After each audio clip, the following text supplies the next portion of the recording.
Glória a Deus. Vamos iniciar o culto, irmãos. Quero convidar os irmãos que estão ali fora a adentrarem o templo.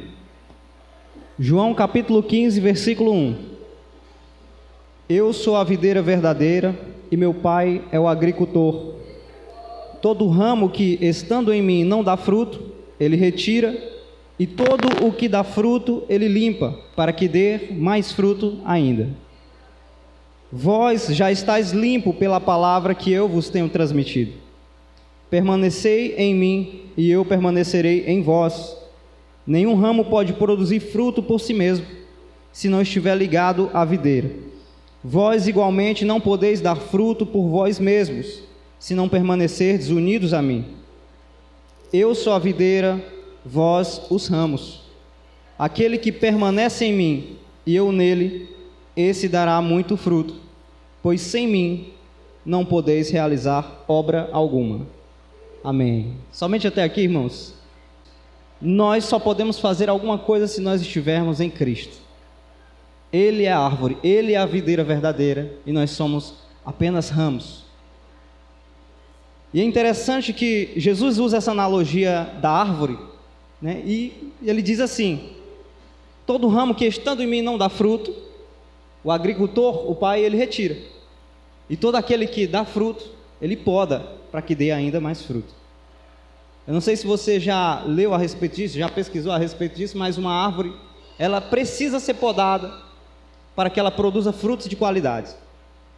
Uma árvore, ela produz frutos se ela não for podada, ela produz, porque é natural. Mas a poda é um trabalho fundamental se nós queremos obter os melhores frutos. Frutos de qualidade excelente. E o que é a poda, irmãos? É uma limpeza. É retirar aquilo que é desnecessário. Porque uma árvore, quando ela está mandando a seiva para os seus ramos, ela manda de forma igual. Ela não faz diferenciação entre ramos que são frutíferos e os que não são. Então ela manda a seiva para todos os ramos de forma igual. Mas o agricultor, ele poda a árvore para que aquela seiva seja concentrada naqueles ramos frutíferos, e ele retira aqueles ramos que não dão fruto, para que aqueles que dão fruto, eles dêem mais fruto e dê frutos de maior qualidade. E o que é a poda para nós que somos esses ramos? Jesus, ele nos dá aqui essa resposta. Ele diz: vocês já estão limpos, vocês já estão podados. Pelo quê? Pela palavra que eu lhes tenho transmitido. A palavra de Deus, irmãos, é aquilo que vai nos limpar. É aquilo que vai tirar tudo o que não presta. É aquilo que vai nos purificar. Somente se nós estivermos mergulhados na palavra de Deus, nós podemos ser transformados, irmãos. Nós precisamos das santas palavras do Senhor, para que nós sejamos purificados, para que nós sejamos limpos. É a palavra que traz confronto, é a palavra que traz a mudança e a transformação. Amém? E nós precisamos nos lembrar disso que Jesus fala aqui no verso 5. Ele diz assim: aquele que permanece em mim e eu nele, esse dá muito fruto. Pois sem mim vocês não podem realizar obra alguma. Nenhum ramo ele dá fruto por si mesmo. Nós precisamos estar em Cristo. E às vezes a gente começa a ficar ansioso e esquece que depende da árvore, depende do agricultor também. E nós temos um agricultor que é o Pai, que é Deus, e nós temos a verdadeira videira, que é Jesus. Então não há por que nos preocuparmos. Nesses dias, né, nós estamos chegando no nosso encontro e eu tenho pensado, eu tenho orado ao Senhor, Senhor, que aqueles jovens que forem naquele encontro, eles tenham uma revelação da Tua glória. E o que eu puder fazer para isso acontecer, eu faço. Mas não depende de mim, depende do Senhor. E nós confiamos plenamente nele, irmãos, Ele vai fazer a obra. E essa noite também eu creio que o Senhor vai fazer uma obra aqui. Eu creio que o Senhor vai ministrar o seu coração. Eu queria convidar os irmãos a ficarem de pé. E que você confie no agricultor, que você confie na videira verdadeira. E deixe que você seja podado pela palavra essa noite, irmãos. Deixe que a palavra de Deus, ela penetre o seu coração. E que ela venha frutificar. Não se esqueça de que sem Cristo nós não podemos fazer obra alguma. Mas nós estamos nele. E uma coisa interessante que Jesus diz aqui, ele diz assim, olha, aquele que estando em mim não dá fruto, ele não está falando para não crentes, ele não está falando para pessoas fora da igreja, está falando para aqueles que estando em mim não dão frutos. Ou seja, ele está falando para crentes, irmão, porque existem aqueles que não dão frutos. Que nós não sejamos esse tipo de pessoas, que nós não sejamos esse tipo de cristão que não frutifica, mas que nós possamos deixar a obra do Senhor se completar através de nós. Glória a Deus. Feche os teus olhos, vamos orar ao Senhor. Pai amado, nós te louvamos, Senhor, engrandecemos o teu nome, Jesus. Nós te louvamos, Senhor. Tu és maravilhoso, Pai, tu és digno de toda adoração, Senhor. Obrigado por essa oportunidade de estarmos em tua presença, Senhor, mais uma vez, para sermos podados, para sermos limpos, para sermos tratados pela tua palavra, Senhor, pelas tuas mãos, Senhor. Que tu venhas, Senhor, com as tuas mãos nos podar e com as tuas palavras nos purificar, tirando tudo o que é desnecessário, Senhor. Tirando toda a sujeira, Pai. Tirando todo o pecado. Tirando todo o mal, Pai. Tudo que nos atrapalha de frutificar, Senhor. E que nós possamos ser ramos frutíferos, para a honra e glória do teu nome. A tua palavra diz que o Pai é glorificado quando nós damos muito frutos. E nós queremos frutificar para a glória do teu nome, porque é tudo que importa em nossas vidas, Pai. Glorificar o teu santo nome. Que tu venhas abençoar esse culto, que tu venhas abençoar as pessoas que estão aqui hoje, cada pessoa que se dispôs a sair da sua casa hoje e vir aqui ouvir a palavra, que ela saia daqui satisfeita, Senhor. Que ela saia daqui preenchida, Deus. Que ela saia daqui completamente diferente da forma que entrou, Senhor. Aqueles que entraram tristes saiam daqui saltando de alegria. Que aqueles que entraram aqui com sede e fome saiam daqui saciados, para a glória do teu santo nome, Jesus. Venha nos abençoar. Nós queremos ter a revelação da tua glória, Pai. Revela-se a nós, Senhor, em nome de Jesus. Amém. Glória a Deus.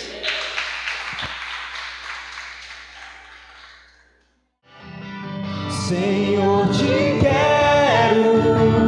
quero ouvir tua voz. Senhor, te quero mais. Quero tocar-te, tua face eu quero ver. Senhor, te quero mais. Mais uma vez. Senhor, te quero ouvir tua voz. Senhor, te quero mais. Quero tocar-te, tua face eu quero ver. Senhor, te quero mais. Glória a Deus, aleluia. Juízes, o 6º livro da Bíblia. O 6º livro da Bíblia, capítulo 7, versículo 1 em diante. Amém? Aqui tem como subtítulo a vitória de Gideão sobre os midianitas. De madrugada, Jerubaal, isso é, Gideão, e todo o seu exército acampou junto à fonte de Arode. O acampamento de Midian estava ao norte deles, no vale, perto do monte Moré. E o Senhor disse a Gideão: você tem gente demais para eu entregar Midian nas suas mãos, a fim de que Israel não se orgulhe contra mim, dizendo que a sua própria força o libertou. Anuncie, pois, ao povo que todo aquele que estiver tremendo de medo poderá ir embora do monte Gileade. Então 22.000 homens partiram e ficaram apenas 10.000. Mas o Senhor tornou a dizer a Gideão: ainda há gente demais. Desça com eles à beira d'água, e eu separarei os que ficarão com você. Se eu disser, este irá com você, ele irá. Mas se eu disser, este não irá com você, ele não irá. Assim Gideão levou os homens à beira d'água, e o Senhor lhes disse: separe os que beberem água, lambendo-a como faz o cachorro, daqueles que se ajoelharem para beber. O número dos que lamberam a água, levando-a com as mãos à boca, foi de 300 homens. Todos os demais se ajoelharam para beber. O Senhor disse a Gideão: com os 300 homens que lamberam a água, livrarei vocês e entregarei os midianitas nas suas mãos. Mande para casa todos os outros homens. Gideão mandou os israelitas para suas tendas, mas reteve os 300. E estes ficaram com as provisões e as trombetas dos que partiram. O acampamento de Midian ficava abaixo, no vale. Naquela noite, o Senhor disse a Gideão: levanta-te e desça ao acampamento, pois vou entregá-lo nas suas mãos. Se você está com medo de atacá-los, desça ao acampamento com o seu servo Pura. Em algumas versões tem Purá, porque tem um acento no A, mas na minha não tem. E ouça o que estiverem dizendo. Depois disso, você terá coragem para atacar. Então ele e o seu servo Pura desceram até os postos avançados do acampamento. Os midianitas, os amalequitas e todos os outros povos que vinham do leste haviam se instalado no vale. Eram numerosos como nuvens de gafanhoto. Assim como não se pode contar a areia da praia, também não se podia contar os seus camelos. Gideão chegou bem no momento em que um homem estava contando seu sonho a um amigo. Tive um sonho, dizia ele. Um pão de cevada vinha rolando dentro do acampamento midianita e atingiu a tenda com tanta força que ela tombou e se desmontou. Seu amigo respondeu: não pode ser outra coisa senão a espada de Gideão, filho de Joás. Os israelitas, Joás o israelita, Deus entregou os midianitas e todo o acampamento nas mãos dele. Quando Gideão ouviu o sonho e a sua interpretação, adorou a Deus. Voltou para o acampamento de Israel e gritou: levante-se, o Senhor entregou o acampamento midianita nas mãos de vocês. Amém? Curva sua cabeça. Feche teus olhos. Senhor, nesse momento nós colocamos diante de Ti esta palavra, Senhor. E te pedimos que o Senhor, que ela venha de encontro às nossas necessidades. Que seja uma palavra que traga cura, que traga libertação, que traga transformação nas nossas vidas. Te peço, Deus, que ela venha ficar na tábua do nosso coração, que ela possa ser guardada e que nós possamos futuramente lembrar dessa palavra. E assim nós te agradecemos em nome de Jesus. Amém? Aleluias. Glória a Deus. Amados, aqui nós vamos falar de Juízes, um período em que a nação de Israel passava por um tempo que não tinha mais, já tinha ido Moisés, já tinha ido Josué, então vieram os juízes. E todo o livro dos juízes, se você for ler o livro de Juízes, você vai ver que em todo o tempo,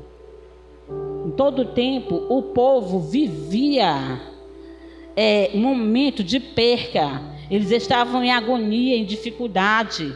Suas famílias, suas crianças, suas mulheres, jovens, padecendo necessidade. Mas eles só recorriam a Deus quando não aguentavam mais. Era uma coisa tipo como se fosse uma marca desse período, fosse uma marca. Foi mais de 300 anos onde eles só recorriam a Deus quando não aguentavam mais. Aí é que eles lembravam que Deus existia. Entenderam que não possuía força para vencer o inimigo e a atitude que eles tomavam sempre de buscar a Deus, no socorro de Deus, era só no momento de desespero. Existem situações que fogem do nosso controle. Controle. E para algumas pessoas, principalmente aquelas que gostam de manter tudo no controle, isso é desesperador. E é o momento de buscar a solução de Deus. A nossa hora é preciso nós entendermos que Ele não vai agir de acordo com as nossas expectativas. Deus nunca vai agir de acordo com nossas expectativas. Deus vai agir de acordo com o que Ele tem preparado para nós. Aquilo que Ele tem preparado para nós, Ele vai fazer. Deus vai fazer, porque se você voltar no livro de Juízes, no capítulo 6, no versos 11, você vai ouvir algo tremendo da parte de Deus. Capítulo 6, versos 11, diz assim: Então o anjo do Senhor veio e sentou-se sob a grande árvore de Ofra, que pertencia ao abisrita Joás. Gideão, filho de Joás, estava malhando trigo num tanque de prensar uva para escondê-los dos midianitas. Esse tempo era um tempo que o povo vivia tão oprimido, tão opresso, que Gideão, ele estava malhando o trigo num lugar, num tanque de prensar uvas. Esse tanque de prensar uva, literalmente era um tanque feito de pedras, porque ali realmente era para prensar uva, para tirar o vinho, o suco, e lá ele estava malhando o trigo. Amados, e quando você vai estudar, você vê que o trigo, ele é para ser malhado em lugar aberto, para que as palhas voem e fique só a semente, só o trigo. Mas Gideão, ele estava buscando o alimento, o sustento para a sua família nessa situação, nesse contexto, usando o que ele tinha de melhor. Muitas vezes nós não sabemos usar aquilo que Deus tem nos dado. Aquilo que Deus tem nos dado, como usar em tempos como esse de dificuldade. Porque nós passamos por dificuldade. Nós passamos por tempo de escassez. Mas esse povo de Deus era um povo que passava por esses momentos com a permissão de Deus. Porque esse povo, eles viviam de adorar a deuses estranhos. Eles não se voltavam para adorar somente ao Senhor. Eles sabiam que tinha um Deus que tirou ele da terra do Egito. Eles sabiam que existia um Deus, como Gideão, se você for ler a história, Gideão vai falar que o pai dele, cadê meus pais? Senhor, tu tirou nossos pais da terra do Egito e nós ouvimos grandes coisas sobre ti. E cadê esse Deus? Irmãos, o Senhor Deus que nós servimos, Ele é o mesmo. Ele não muda. Ele é imutável. Quem muda somos nós. Nós somos quem mudamos. Nós mudamos a maneira de buscar Deus. Mudamos o dia de buscar Deus. Nós queremos escolher até o momento que nós temos que buscar Deus. E não é assim.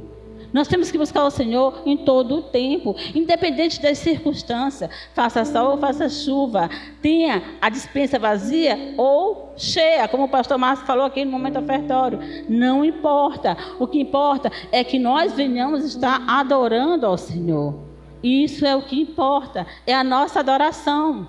A nossa adoração ela tem que ser sincera e genuína. Mas o que Gideão fez de diferente? Gideão estava trabalhando, ele estava malhando trigo no lagar. Lagar não é lugar de malhar trigo. O trigo era malhado em lugares altos para que o vento pudesse bater e espalhar a palha para que se soltasse do grão.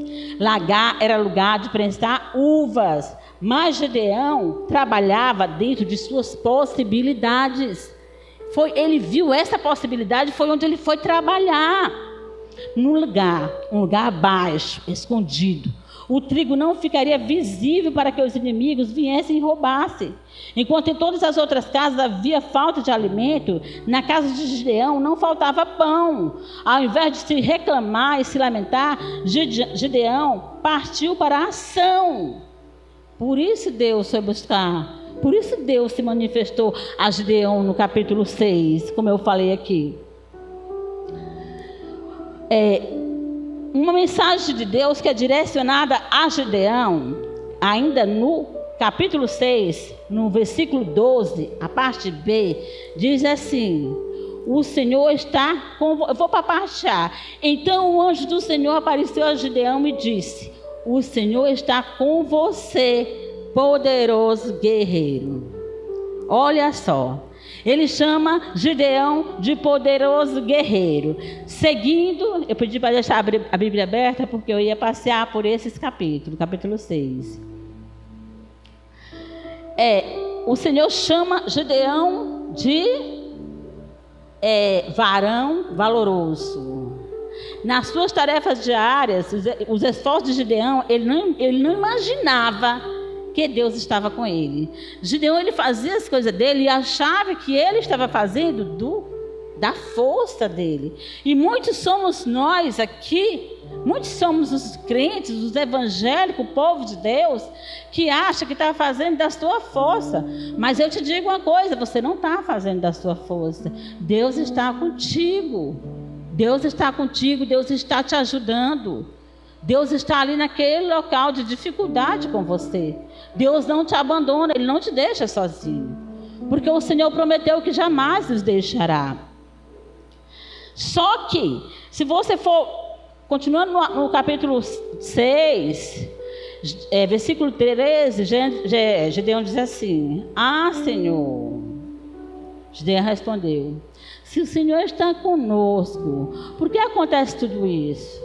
Onde estão todas as maravilhas que os nossos pais nos contam quando dizem: não foi o Senhor que nos tirou do Egito, mas agora o Senhor nos abandonou e nos entregou nas mãos de Midian.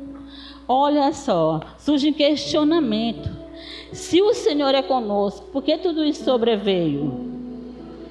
Gideão, ele questiona o Senhor.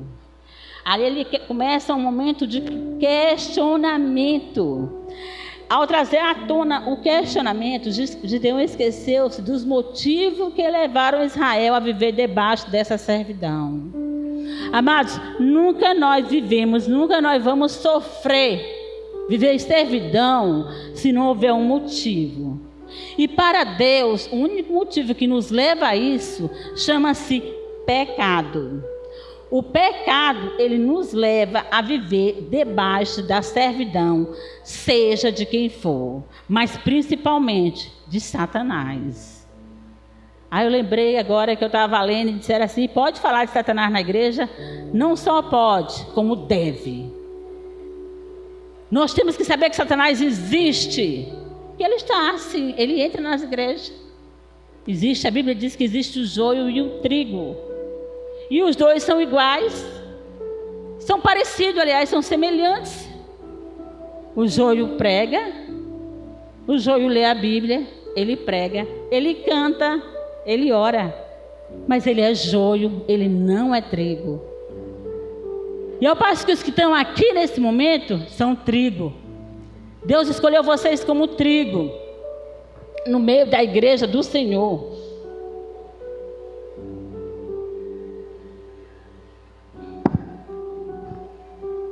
Então Gideão, ele faz esses questionamentos. Questionamento que demonstra também um inconformismo com a situação no qual estava vivendo. Questiona: Senhor, por quê? Como é que o Senhor, meu Deus, eu sou valente, valoroso, por que isso? É muito comum e é normal nós seres humanos termos questionamento em momentos de crise. Amado, não pense que não é normal não, porque é normal. Se você está passando por uma necessidade, é normal você questionar o Senhor. É normal, sabe por quê? Porque se você não questionar Deus em voz alta, eu faço isso. Eu digo assim: Senhor, eu vou falar logo em voz alta. Eu vou falar para os céus ouvir. Mas quero também que o inferno ouça. Porque muitas vezes pela sua maneira de estar, pelo seu jeito de estar, de se comportar, Satanás, ele usa isso contra você. Ele usa isso como se fosse uma porta de legalidade que você está abrindo para o inimigo entrar. Um legalismo. Então, confia, conta para Deus. Conta para Ele: olha, Senhor, o que está acontecendo, Senhor? É claro que nem toda dificuldade pela qual passamos é fruto de pecado, gente. Nem tudo é pecado. Tem coisa que acontece com a gente que não é pecado, mas no caso dos israelitas, desse povo de Israel, era pecado. Muito do que acontece no mundo, nesse mundo, nos parece muito injusto e sem merecimento. Mas, enquanto nós vivemos nesse mundo, nós estaremos sujeitos a sermos alvo de injustiça. Nós estamos sujeitos a isso. Nós não estamos aqui para viver só da justiça de Deus. Nós seremos injustiçados pelos homens. A própria Bíblia vai dizer que nós seremos perseguidos pelos homens. Então, não adianta a gente querer achar, eu estou aqui, eu sou crente, tudo tem que correr bem comigo. Não, não tem, de jeito nenhum. A missão, amados, a missão começa em casa. E agora onde a gente vai? Para o capítulo 7 dessa história de Gideão. Deus lhe deu a sua primeira missão. Deus mandou que ele destruísse os altares. Como eu disse que no capítulo 6, Deus dá missões para Gideão. Deus manda Gideão destruir altares de Baal. E aqueles altares eram do próprio pai de Gideão. E se você for abrir a sua Bíblia, continuar com a Bíblia aberta aí no capítulo 24, versículo 24 do capítulo 6, Gideão construiu um altar em honra ao Senhor e lhe deu este nome: o Senhor é paz. Até hoje o altar está em Ofra dos Asbiezritas. Naquela mesma noite o Senhor lhe disse: separe segundo o novilho do rebanho do seu pai, aquele de 7 anos de idade, despedace o altar de Baal, que pertence a seu pai. Olha só, o altar de Baal, que pertence a seu pai, e corte os postes sagrados de Azerá, que está ao lado do altar. Depois faça um altar para o Senhor, o seu Deus, no topo desta elevação. Ofereça segundo o novilho em holocausto, com a madeira do poste sagrado que você irá cortar. Assim Gideão chamou esses 10 homens, seus 10 amigos, foi lá, cortou, derrubou o poste ídolo. Na manhã seguinte, de manhã, quando os homens da cidade viram que o altar de Baal estava derrubado, eles perguntaram uns aos outros: quem fez isso? Depois de investigar, concluíram: Gideão, filho de Joás. Os homens da cidade disseram a Joás: tragam seu filho para fora, ele deve morrer, pois derrubou o altar de Baal e quebrou o poste sagrado que ficava ao seu lado. Agora, a resposta de Joás é que me impactou nesse capítulo. Por isso é que eu vim para o capítulo 6 também. Era o capítulo 7, mas eu vim para o 6 porque me impactou essa resposta. O altar era de Joás. O que Joás responde? Joás respondeu à multidão. A multidão hostil que o cercava: vocês vão defender a causa de Baal? Ele questionou: vocês vão defender a causa de Baal? Baal era um Deus, era um Senhor. Gideão derrubou o altar dele. Vocês vão defender a causa dele? E estão tentando salvá-lo. Se Baal fosse realmente um Deus, poderia defender-se quando derrubaram o seu altar. Por isso, naquele dia, chamaram Gideão de Jerubaal, dizendo: que Baal dispute com ele, pois ele foi que derrubou o seu altar. Aqui é onde fala que a missão começa em casa. Uma vez que Deus chamou Gideão, ele deu essa missão.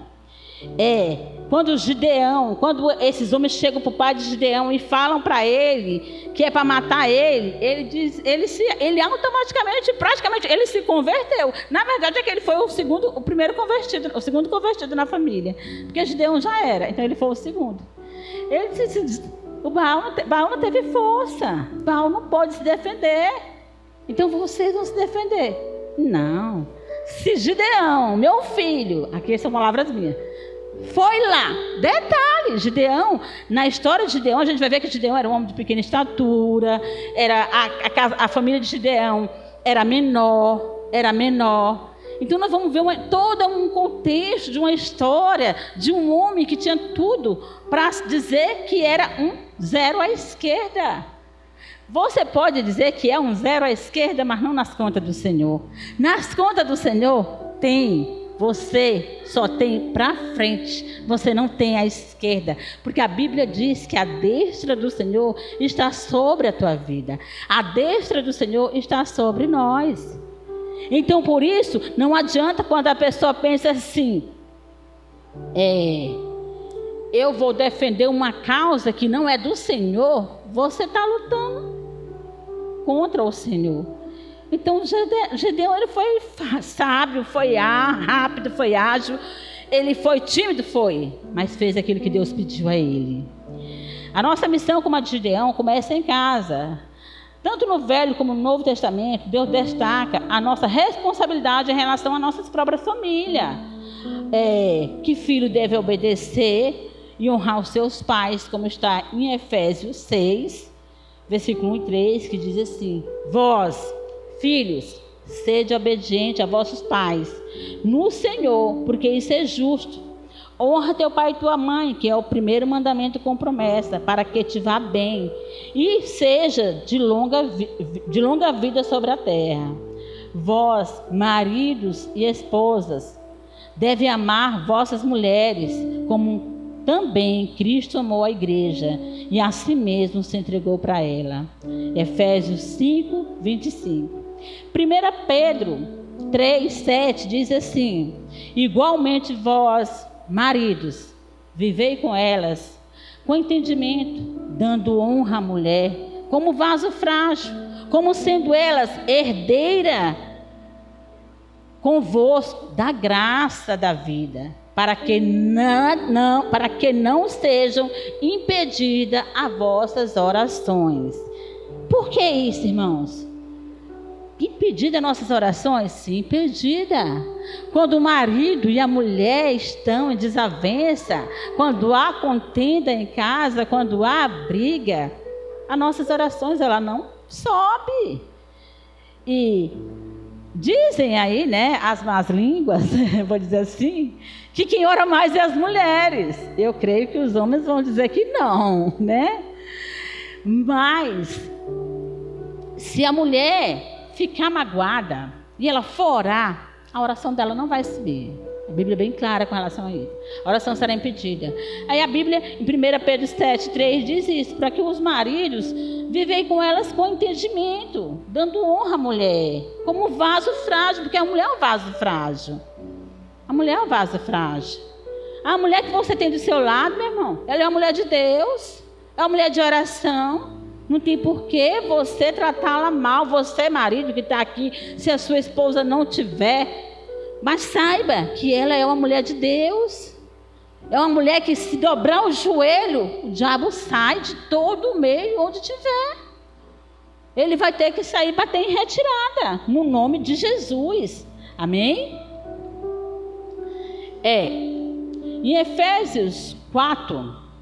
Efésios 6, capítulo 4, diz assim: e vós, pais, não provoquei a ira de vossos filhos, mas criai-os na disciplina e na admoestação do Senhor.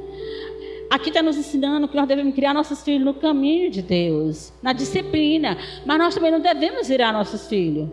Nós não devemos irar, porque muitas vezes o pai acha que é pai, ele pode dizer o que quer com o filho. Não é assim, não é assim. Temos que criá-los na disciplina do Senhor.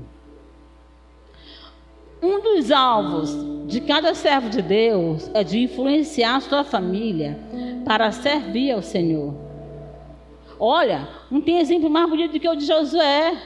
Josué disse assim: olha, vocês têm direito de escolher para onde vão, para onde vocês querem ir. Porém, eu e minha casa serviremos ao Senhor. Josué foi muito claro. Josué, ele não teve meio termo, ele falou bem claro. Vocês querem ir para onde? Vão para onde vocês quiserem. Querem servir a Baal? Sirvam a Baal. Querem servir outros deuses? Sirvam outros deuses.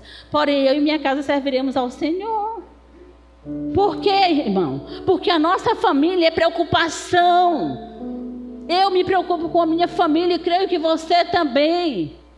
Eu me preocupo com minha família, porque eu sinto a dor de qualquer ente querido meu que esteja sofrendo. Ainda que não seja crente, eu sinto e vou orar. E eu creio, irmão, que minha família ainda não é toda convertida. Minha família que eu digo assim, meu marido, meus filhos, sim. Mas tem meus irmãos, tem meu irmão, que eu só tenho um irmão homem hoje, tem minhas irmãs, que precisam de conversão, precisam de ter um Gideão da vida, que tome posicionamento para lutar contra os deuses estranhos que estão na vida deles. Tem famílias aqui, eu não sei vocês, mas tem gente que tem família, cujo pai ou a mãe, ou irmão, é espírito, é macumbeiro.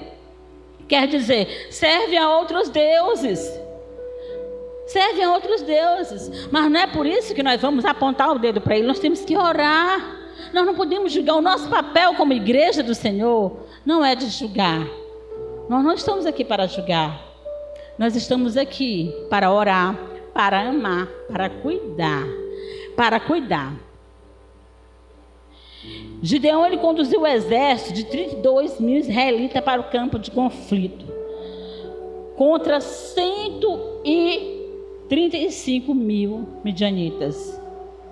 Sua desvantagem militar era de 4-1. Mas Deus não deixou Gideão entrar na batalha com esse número de soldados.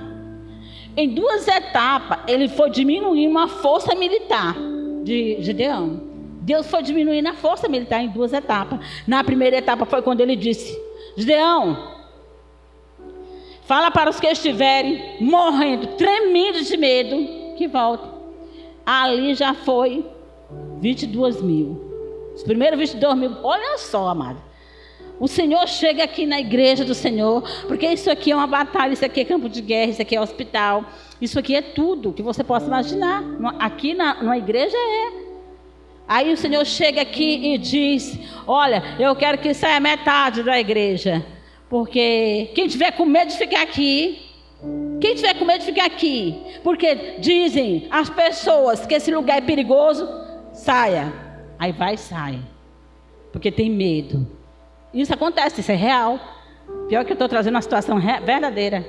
Sai daqui, porque dizem assim: esse lugar é perigoso.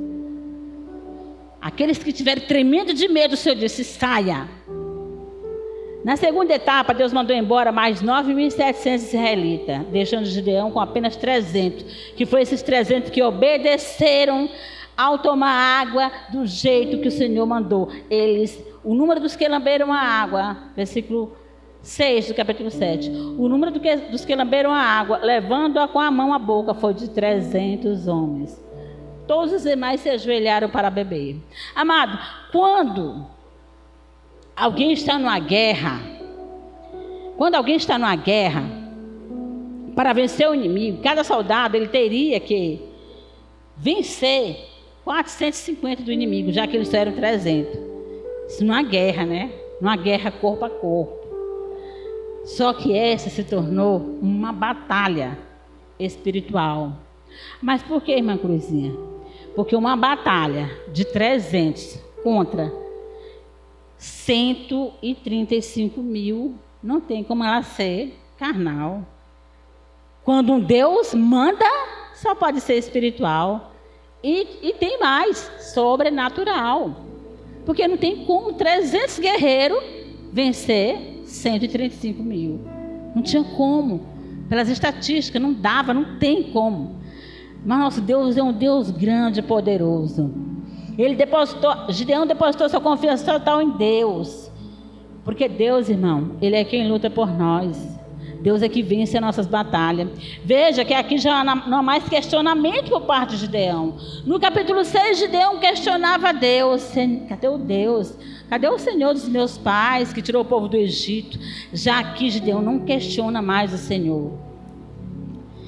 Ele já está aqui, Gideão, ele já dá uma confiança que ele depositou no Senhor.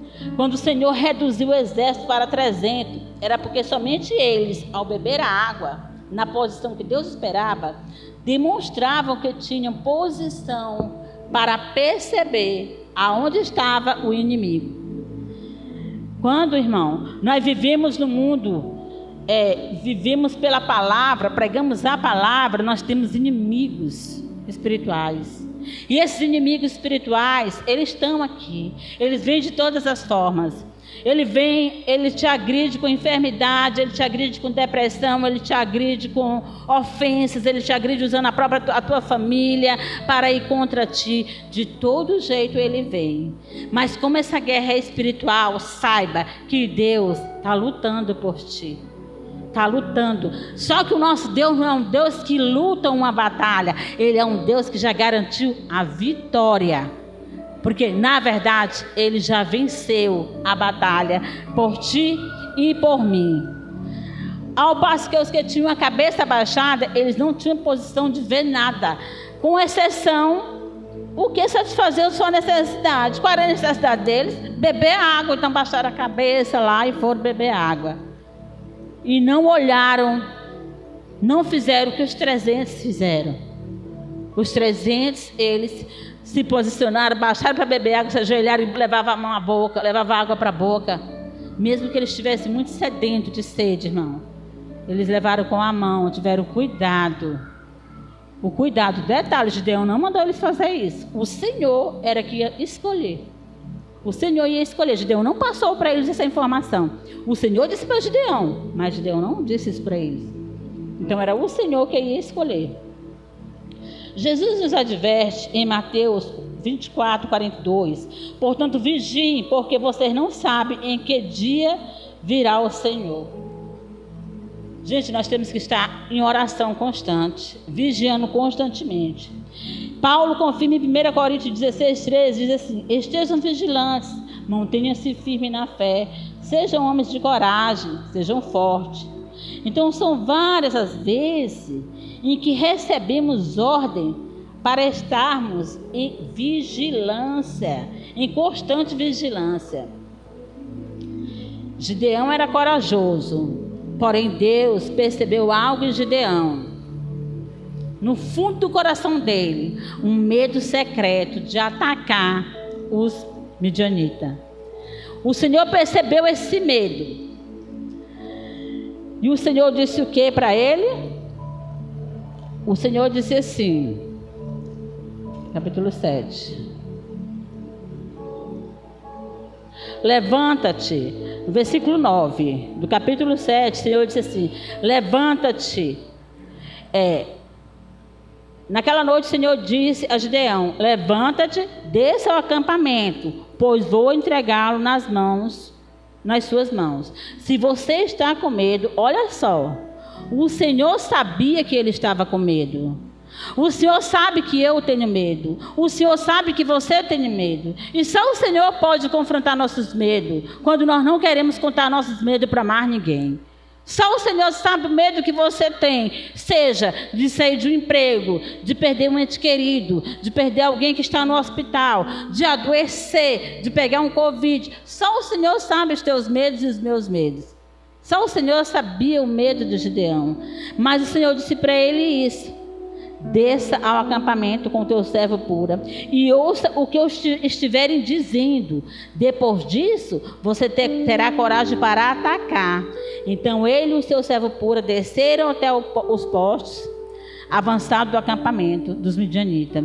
E foi onde eles ouviram o sonho, né? Onde Gideão chegou e ouviu o próprio inimigo contando: tive um sonho, dizia ele, um pão de cevada vinha rolando dentro do acampamento midianita e atingiu a tenda com tanta força que ela tombou e se desmontou. Seu amigo respondeu, olha só, um teve um sonho, o outro interpretou. Seu amigo respondeu e disse assim: não pode ser outra coisa senão a espada de Gideão, filho de Joás, o israelita. Deus entregou os midianitas e todo o acampamento nas mãos dele. Quando Gideão ouviu o sonho e a sua interpretação, ele adorou a Deus. Amados, temores secretos, eles são incessantes dentro de nós. Com frequência, eles podem passar despercebidos até a batalha real, até a batalha começar. Você acha que nós aqui não tivemos medo quando viemos para cá? Você acha que nós que viemos seguindo o pastor Márcio, seguindo ele não, viemos sob a orientação do Espírito Santo, nós não tivemos medo? Tivemos medo, temores por dentro, nós tínhamos temores, mas o Senhor estava nos garantindo, o Senhor mandou que a gente visse, o Senhor revelou, o Senhor deu sonhos, o Senhor usou pessoas para dizer, olha, é essa terra, é esse lugar. Eu lembro o dia que o pastor Márcio disse assim, que ia procurar um lugar para alugar, uma igreja para alugar, não era, pastor? E o Senhor disse para ele, não, o lugar é aqui, a terra é aqui. Amados, esse é o lugar. Batalha espiritual, ela é assim. Não adianta fugir. Mas se você tem medo, vai, enfrenta os medos com o Senhor. Conta para Deus o teu medo. O Senhor sabia o medo de Gideão e o Senhor confrontou, até que ele confessou o medo. Então o Senhor disse, vai, então agora vai, e vai vencer essa batalha. Usando o soldado inimigo, Deus disse a Gideão, se você está com medo de atacá-los, desça ao acampamento. Então Gideão estava disposto a admitir o seu medo. Ele não negou. Ele não negou o medo. Ele aceitou a oferta de Deus para se libertar. Amados, eu não sei se tem alguém aqui que sente medo ao extremo. Mas se tem, deixa eu te dizer uma coisa. Hoje o Senhor está te libertando desse medo. Hoje o Senhor, através da palavra que Ele falou para Gideão, Ele fala para ti. Ele está te confrontando. Ele está te tirando esse medo. Deus só quer que você diga para Ele, Senhor, é disso que eu tenho medo. Esse é o meu medo. Que o Senhor é que vai te dar a vitória no tempo certo. Até hoje muitas pessoas não aprendem esta lição. Confiam em números, achando que grandes multidões são evidência de aprovação de Deus. Tem gente que acha que porque está só, não tem Deus na sua vida. É mentira do diabo, amados. Isso é mentira. Que história é essa? Porque eu estou só. Eu tenho poucos amigos. Eu não tenho muita gente. Veja, tinha 135 mil contra 300. Você tem Deus na tua vida. E isso te basta. Não precisa ter muita gente. Não precisa você dizer que tem um exército de amigos. Que, entre aspas, são teus inimigos. Precisa você ter apenas aqueles que Deus mostrou, aqueles que Deus te revelou. Esses sim estarão contigo em todo o tempo. Hoje nós presenciamos, nós vimos que o mundo evangélico tem crescido de maneira grande. Muitos missionários, muitos líderes religiosos, assim como os midianitas, confiam nos grandes números. Confio no número. Não, eu só vou pregar se tiver muita gente. Ei, você vai pregar, é para a palavra do Senhor. Às vezes, no meio de uma multidão, tem uma pessoa que precisa de uma palavra libertadora, uma palavra de cura, uma palavra que trata, uma palavra que vai de encontro ao que ela está vivendo. Se não são todos, por isso é que Deus tirou a multidão. Deus sabia. Eu já vi pastores falar. Eu vou pregar, lá tem quantos membros? Tantos membros. Então bota para o dia de domingo, que é o dia que vai mais. Desse jeito. Dia que vai mais gente. Amados, eu até vi falando isso com meu marido, quando a gente entrou aqui. Que tem os crentes domingueiros, né? Deus, quando Ele quer operar na nossa vida, Ele não precisa de multidão. Ele não precisa de plateia. Deus nunca pediu plateia.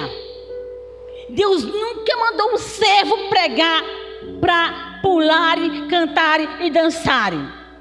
Mas Deus pediu uma coisa: ide e pregai o meu evangelho nos 4 cantos da terra, a toda criatura. Isso Deus mandou. e de pregar o evangelho. Mas acabou. Ninguém quer mais pregar esse evangelho. Esse evangelho da cruz, ele está esquecido. O evangelho da cruz está esquecido, porque é mais fácil encher a igreja com plateia, com público, com malabarismo no altar. É muito mais fácil, irmão, sabia? É mais fácil. Se você tiver atração no altar, você enche a igreja. Mas se tiver palavra que corta, que é como espada, que a Bíblia diz que ela é como espada, vai embora, foge. Sabe por quê? Porque a palavra dói, porque a cruz é pesada, porque para cada um de nós tem uma cruz. Cada cristão tem uma cruz para carregar. Você tem a sua cruz na sua casa. Então o Senhor permitiu que Gideão vivesse assim. Os verdadeiros servos de Deus, eles não desviarão para tais caminhos errados. Assim diz o Senhor: maldito o homem que confia no próprio homem, faz da carne mortal o seu braço, aparta o seu coração do Senhor. Jeremias 17:5. Mas longe está de mim gloriar-me, diz Paulo, senão na cruz do Senhor Jesus, pelo qual o mundo está crucificado para mim e eu para o mundo. Romanos 8:31 diz: se Deus é por nós, quem será contra nós? Não confie em número, não confie em estatística, confia em Deus. Deposita tua confiança no Senhor, porque dele, por ele e para ele são todas as coisas. Eu queria que nesse momento você se colocasse em pé. Aleluias. Louvado seja o Senhor nosso Deus para todos sempre. Aleluias. Glória a Deus. Aleluias. Feche teus olhos. Deus levantou o Gideão no tempo de Juízes, onde o povo vivia sofrendo, onde o povo era perseguido, onde o povo sofria até mesmo falta de alimento, porque os amalequitas e todos os midianitas e todos os outros povos invadiram e roubavam tudo que era do povo de Israel, tudo que era da nação de Israel. E esse povo vivia nesse ciclo vicioso de cai, levanta, cai, levanta. Então sempre tinha isso. Quando eles estavam caindo, eles clamavam ao Senhor, e novamente o Senhor vinha e os libertava. Eles se convertiam, depois caíam novamente. Então o Senhor levanta um juiz chamado Gideão, assim como vários outros juízes que o Senhor levantou, e mulheres até como Débora. O Senhor levantou juízes de excelência para libertar o povo de Israel, mas o povo persistia em viver escravo. O povo persistia em viver escravo, irmão. Deus, Ele está capacitando você hoje para a obra dEle. Deus está te capacitando para mesmo em momento de dificuldades, assim como Ele fez com Gideão. Ele disse: pastor Márcio, não se preocupe com o encontro com multidão de gente não, porque não importa a multidão de gente que vai para o encontro, o que importa é a minoria que vai ficar, que vai permanecer na igreja, que vai estar aqui junto conosco, que vai estar somando conosco, que vai estar pregando o evangelho da paz, que vai estar pregando a cruz, que vai estar pregando a verdade. A Bíblia diz: e conhecereis a verdade, e a verdade vos libertará. Só é a verdade dessa palavra que liberta. Não adianta você ir ouvir pregações que vinham massagear o teu ego. Não, você tem que ouvir pregação que seja a verdade de Deus. a palavra de Deus. Pode doer, está doendo, irmã, mas está tratando. Eu estou tratando, irmã, eu não aguento, eu sou pequeno, mas teu Deus é grande. Teu Deus é grande. O teu Deus é grande. Essa situação está doendo demais, irmã Cruz. A minha também, somos dois. Que bom que nós não somos uma multidão. Somos dois. Está doendo. Deus está tratando. Aleluias.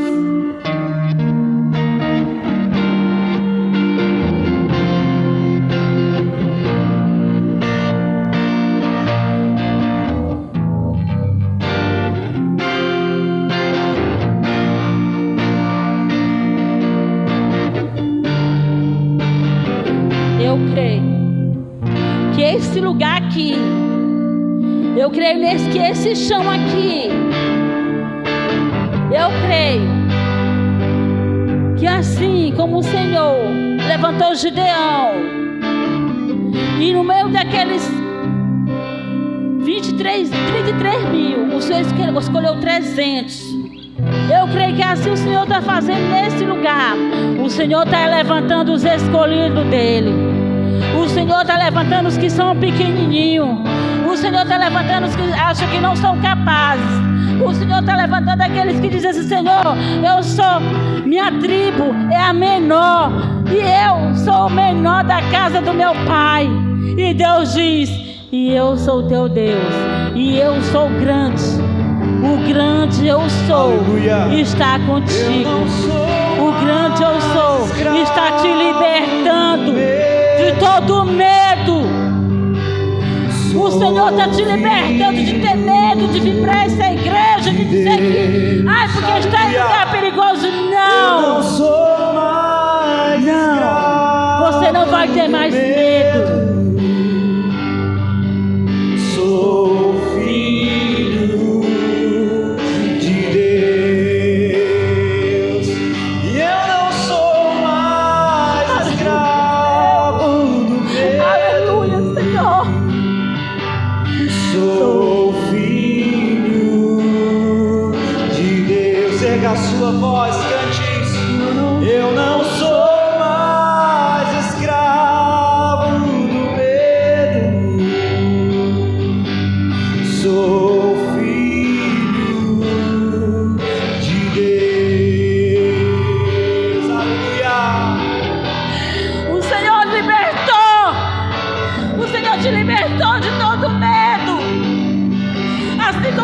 Libertou Gideão, o Senhor te libertou. Hoje você vai marcar. Tinha poucas pessoas, o número de pessoas da igreja dava para contar. Ótimo, que bom que deu para contar, porque Deus operou, Deus tratou, Deus curou, Deus libertou, e Deus tirou. Deus te libertou do medo. Deus te libertou.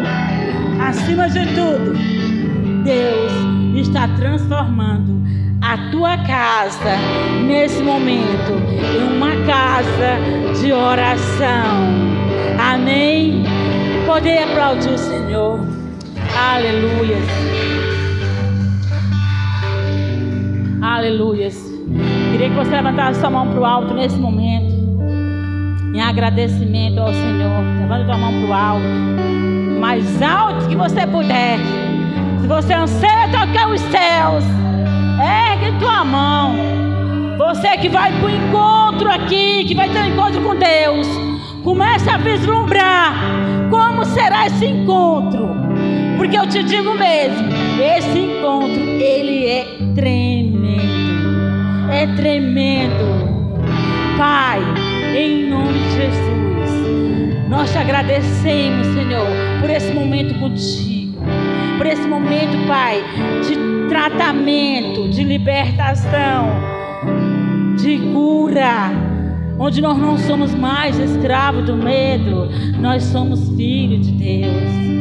Nós te agradecemos, e nesse momento Eu abençoo a tua vida, meu irmão, minha irmã. Eu abençoo a tua família. Eu abençoo a tua casa. Eu abençoo a tua amassadeira. Na autoridade que me foi concedida no mundo espiritual. Eu te autorizo a prosperar em todas as áreas da tua vida. Em nome de Jesus. Que o Senhor te abençoe, te guarde e te leve em paz. Que o Senhor faça resplandecer a sua face sobre ti e te dê paz. E assim, que o Senhor te abençoe. Vá em paz. Aplaude o Senhor. Cumprimente seu irmão.